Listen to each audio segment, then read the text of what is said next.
നമസ്കാരം. ഏവരെയും ഞെട്ടിച്ചുകൊണ്ട് കേരളത്തിൽ ഏറ്റവും കടുത്ത ഒരു മത്സരം നടന്നത് ആറ്റിങ്ങൽ ലോക്സഭാ മണ്ഡലത്തിലാണ്. മണ്ഡലത്തിന്റെ സ്വഭാവം തന്നെ അടിമുടി മാറ്റിമറിക്കുന്ന തരത്തിലുള്ള ഒരു ഫലമാണ് ഇപ്പോൾ വന്നിരിക്കുന്നത്. ഇടതുപക്ഷത്തിന്റെ കരുത്തനായ ഒരു സ്ഥാനാർത്ഥി അഡ്വക്കേറ്റ് വി ജോയി ആണ് ഇവിടെ പരാജയപ്പെട്ടിരിക്കുന്നത്. എന്തുകൊണ്ട് ആറ്റിങ്ങലിലെ ഫലം ഇത്രയേറെ ചർച്ച ചെയ്യേണ്ടതുണ്ട് എന്നുള്ള കാര്യം വിശദീകരിക്കാം.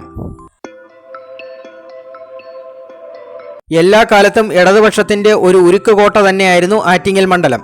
മുമ്പ് ഇത് ചിറയൻകീഴ് എന്ന പേരിലായിരുന്നു അറിയപ്പെട്ടിരുന്നത്. പേരെന്തു തന്നെയായാലും ഇടതുപക്ഷത്തെ സംബന്ധിച്ചിടത്തോളം അവരുടെ ഒരു ഉരുക്കുകോട്ട തന്നെയായിരുന്നു ഈ മണ്ഡലം. കയർ വ്യവസായവും മറ്റുമായി ബന്ധപ്പെട്ട് അനേകം തൊഴിലാളികൾ വസിക്കുന്ന ഒരു മണ്ഡലം കൂടിയാണ് ഇത്.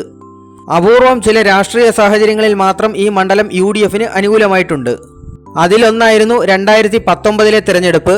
അന്ന് UDFന്റെ ശ്രീ അടൂർ പ്രകാശ് LDFന്റെ ശ്രീ A സമ്പത്തിൽ നിന്ന് ഈ മണ്ഡലം തിരിച്ചുപിടിക്കുകയായിരുന്നു. അങ്ങനെയാണ് അടൂർ പ്രകാശ് ജയന്റ് കില്ലർ എന്നൊരു പേര് സ്ഥാപിച്ചെടുത്തത്. പക്ഷേ അന്ന് LDFനെ സംബന്ധിച്ച് തോൽക്കാൻ ഒരു കാരണമുണ്ടായിരുന്നു, ശബരിമല ഫാക്ടർ.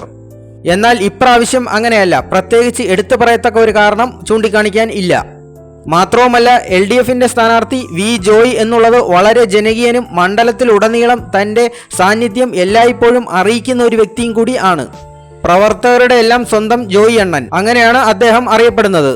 രാഷ്ട്രീയത്തിന് അതീതമായി ജനങ്ങളുടെ ഇടയിൽ ഒരു സ്വീകാര്യത നേടിയെടുത്ത ഒരു വ്യക്തിയും കൂടിയാണ് ഇദ്ദേഹം. 1000-ന് താഴെയുള്ള ഒരു ചെറിയ വോട്ട് മാർജിനിലാണ് ഇദ്ദേഹം ഇപ്പോൾ പരാജയപ്പെട്ടിരിക്കുന്നത്. തീർച്ചയായും ഇത് ഇടതുപക്ഷ ക്യാമ്പിനെ ഇരുത്തി ചിന്തിപ്പിക്കുന്നതാണ്, അല്ലെങ്കിൽ ചിന്തിക്കപ്പെടേണ്ടതാണ്. കേരളത്തിൽ അത്രയധികം രീതിയിൽ ഭരണവിരുദ്ധ തരംഗം ആഞ്ഞടിച്ചു എന്നാണ് നാം മനസ്സിലാക്കേണ്ടത്. വി ജോയ് പരാജയപ്പെട്ടു എന്ന വസ്തുതയിലുപരി എല്ലാവരെയും ഏറ്റവും കൂടുതൽ ഞെട്ടിക്കുന്നത് ശ്രീ വി മുരളീധരൻ പിടിച്ച വോട്ടുകളുടെ എണ്ണമാണ്. ഇലക്ഷൻ കമ്മീഷന്റെ വെബ്സൈറ്റിൽ പ്രസിദ്ധീകരിച്ച കണക്കനുസരിച്ച് 3 സ്ഥാനാർത്ഥികൾക്കും ലഭിച്ച വോട്ട് ഇപ്രകാരമാണ്. അടൂർ പ്രകാശിന് 3,28,051 വോട്ട്, അതായത് 33.29%. ജോയിക്ക് 3,27,366 വോട്ടുകളാണ് ലഭിച്ചത്, അതായത് 33.22%. വി മുരളീധരന് 3,11,779 വോട്ട്, അതായത് 31.64%. കഴിഞ്ഞ 10 വർഷങ്ങൾക്ക് മുൻപ് വരെയും BJPക്ക് ഇവിടെ കിട്ടിക്കൊണ്ടിരുന്നത് 1 ലക്ഷത്തി താഴെ വോട്ടുകളായിരുന്നു. 2019 തെരഞ്ഞെടുപ്പിൽ ഏകദേശം 2.5 ലക്ഷത്തോളം വോട്ടുകൾ ശ്രീമതി ശോഭാ സുരേന്ദ്രൻ BJPക്ക് വേണ്ടി ഇവിടെ പിടിച്ചിരുന്നു. അതൊരു ശബരിമല ഫാക്ടർ എന്ന് പറഞ്ഞാണ് എല്ലാവരും അന്ന് അതിനെ വിലയിരുത്തിയത്.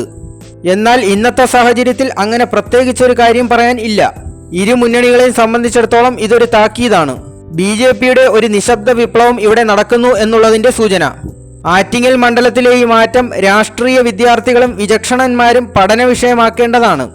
കേരളത്തിൽ BJP വളരുന്നു എന്ന യഥാർത്ഥ വസ്തുത മറച്ചുവെച്ച് പതിവ് പോലെ സൈബർ ആക്രമണം നടത്തി രക്ഷപ്പെടാനാണ് CPM ശ്രമിക്കുന്നതെങ്കിൽ അതിന് വലിയ വില നൽകേണ്ടി വരുമെന്ന് പറഞ്ഞുകൊണ്ട് നിർത്തുന്നു. Thank you.